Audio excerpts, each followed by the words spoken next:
Print কলকাতার আমি একটা ভিডিও ইউটিউবে দেখতে পাই, তো যেটা আমি অনেক দিন আগেই দেখি, কিন্তু রিসেন্টলি আমার জবটা নিয়ে আমি চিন্তা ভাবনা করছি যে আমি ইমিডিয়েটলি কুইট করে আমি বিজনেসটা আবার শুরু করব। অনেকটা সম্পর্কে জানতে পেরেছি, প্রিন্ট কিভাবে হয়, মার্কেটিংটা কিভাবে হয়, বা কিভাবে এই ইন্ডাস্ট্রিটা কাজ করে।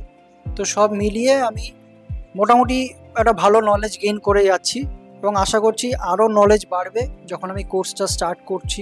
দেখুন, ফ্রিতে আজকে যদি দাঁড়িয়ে এই 2025 সালে দাঁড়িয়ে ফ্রিতে কোনো কিছু পাওয়া যায় না, প্রথম কথা।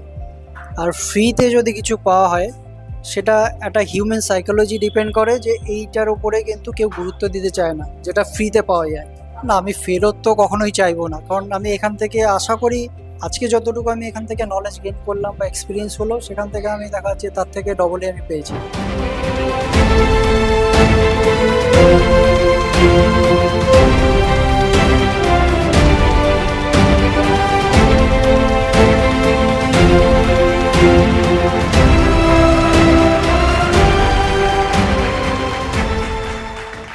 আমার নিজের একটা এস্টাবলিশমেন্ট, এইটা আমার মনে হয় ভীষণ একটা স্যাটিসফ্যাকশন দেয়।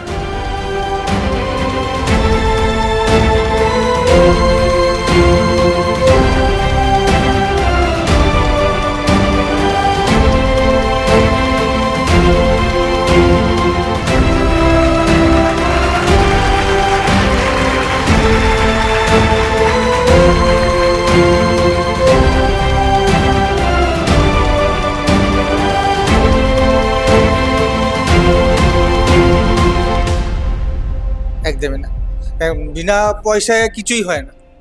একটা মিনিমাম একটা ঠাকুরের মন্দিরে পুজো দিতে গেলেও একটা মিনিমাম 1 টাকা দক্ষিণা দিতে হবে, মানে সেই পুজোটা মন থেকে পূরণ হবে না আর কি। পুরোহিত সেই পুজোটা গ্রহণ করবে না, নিজের মনকেও শান্তি করতে পারবো না, যেন আমি বিনা পয়সা পুজো দিয়ে। বয়স পর্যন্ত আমার নিজস্ব একটা গাড়ি ছিল, আচ্ছা, আর 4 মাস ব্যবসা করে নিজস্ব গাড়ি কিনতে পেরেছি। দারুণ দারুণ দারুণ। কাজটার মধ্যে একটা প্রাণ আছে, কাজটার মধ্যে একটা ভালোবাসা লাগার আছে, সেটা দেখে আমি পার্ট টাইম হিসেবে আমি কাজ করছি এখন আপাতত, কারণ আমার একটা অন্য জব আছে সেটা আমি করি। আমি পার্ট টাইম হিসেবে করছি, ঘরে করছি। এখনো পর্যন্ত দোকান খোলার খুব একটা ইচ্ছা আছে, হয়তো পুজোর পরে আমি স্যারের সঙ্গে কথা বলে ডিসিশন নিয়ে আমি দোকান করবো।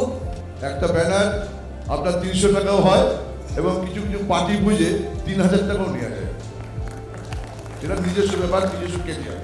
আমার কোনো কোনো কাজ করতে গেলে কিছু কিছু কনফিউশন হয়, যেমন এই কালার ম্যাচ করবে কিনা, ওই কালার ম্যাচ করবে কিনা। স্যারকে ফোন করি, স্যার ব্যস্ত থাকেন, ফোন তোলেন না। হোয়াটসঅ্যাপে মেসেজ করি, রাত্রির 12টা হলেও মেসেজে রিপ্লাই দেন। সব থেকে দামি কথা এটাই। প্লাস যে ম্যাডামরা আছেন, সেই ম্যাডামরা যখনই ফোন করব ফোন ধরবেন, ধরে রিপ্লাই দেবেন।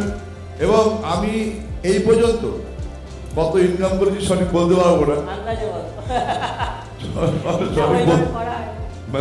সঠিক আমি বলতে পারবো না, কিন্তু প্রিন্টের জগতে যে এত ইনকাম আছে, এত ফেসিলিটি আছে এবং এর থেকে যে অনেক কিছু করা যায় এটা নিশ্চিত।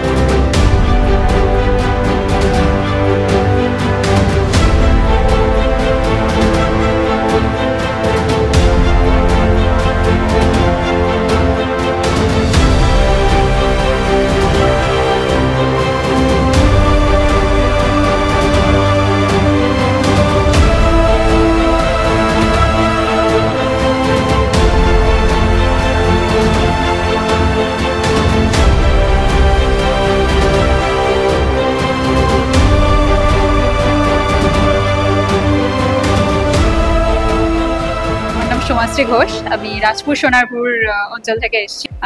ম্যাম খুব ভালো বোঝালেন, স্যারও ফার্স্ট ডেমো দিলেন, মোটিভেশন দিলেন।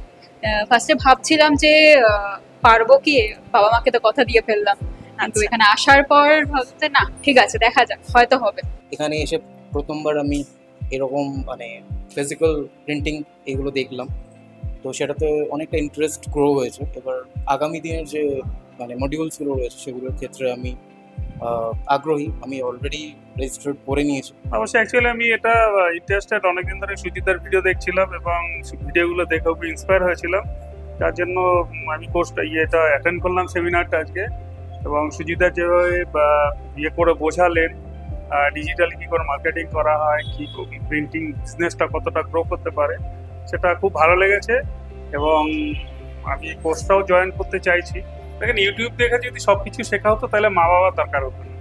অবশ্যই সেরকম যদি প্রিন্টিং ব্যবসায় কেউ শিখতে চায়, যদি এরকম অনেকজন স্যার আছে মা বাবার মতোই হয়তো শেখাবেন। আমার মনে হয় ডিজিটালি কিংবা ইউটিউব দেখে কেউ ব্যবসা করতে পারবে না, যার প্র্যাকটিক্যালি যদি না জানে সে হয়তো শিখবে কিন্তু জ্ঞানটা অর্ধেক থাকবে। আচ্ছা, সুজিত স্যার যেরকম ভাবে বললেন প্রত্যেকেরই একটা মাল্টিপল সোর্স অফ ইনকাম হওয়া দরকার, তো আমি সেরকম জিনিসটাই আমি আমার মাইন্ডে ভেবেছিলাম। তারপর আমি স্যারের ব্যাপারে মানে বিভিন্ন রকম সোশ্যাল মিডিয়া ঘাঁটছিলাম, ফেসবুক, ইনস্টাগ্রাম। তো প্রিন্ট কলকাতার ব্যাপারে আমি ফেসবুক থেকেই জানতে পেরেছি। তো এখানে এসে আমি তারপর স্যারের সাথে এখানে যা ইন্টারাকশন হলো, আমি তারপর বুঝতে পারলাম যে এই বিজনেসের একটা হিউজ অপরচুনিটি আছে। কিন্তু সব জায়গায় কন্টেন্ট তো ম্যাটার করে, ফ্রিতে যেটা পাবো বা পয়সা দিয়ে যেটা পাবো, দুটোর মধ্যে অবশ্যই আলাদা কিছু থাকবে। আমার উদ্দেশ্য পূরণ হয়েছে, এটা আমায় প্রাথমিক স্টেজে মনে হচ্ছে যে একটা দিকটা পেলাম, আগামী দিনে এখানে শিখবো।